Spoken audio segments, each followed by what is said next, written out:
You ask Tiger to calculate. This deals with finding the midpoint between 2 points.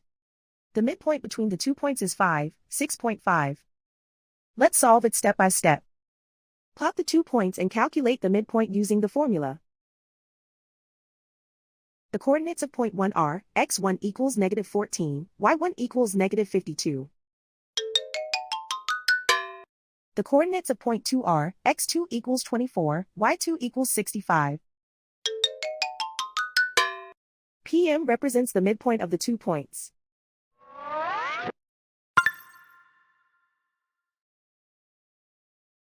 Use the x values in the midpoint formula to find the midpoints x. x1 equals -14. x2 equals 24.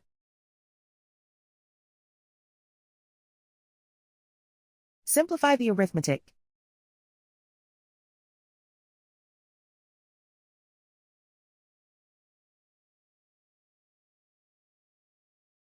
Use the y values in the midpoint formula to find the midpoints y. y1 equals -52.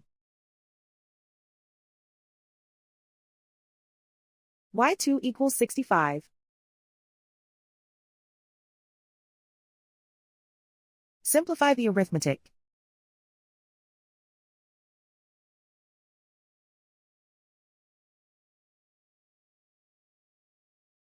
And so, the midpoint is 5, 6.5.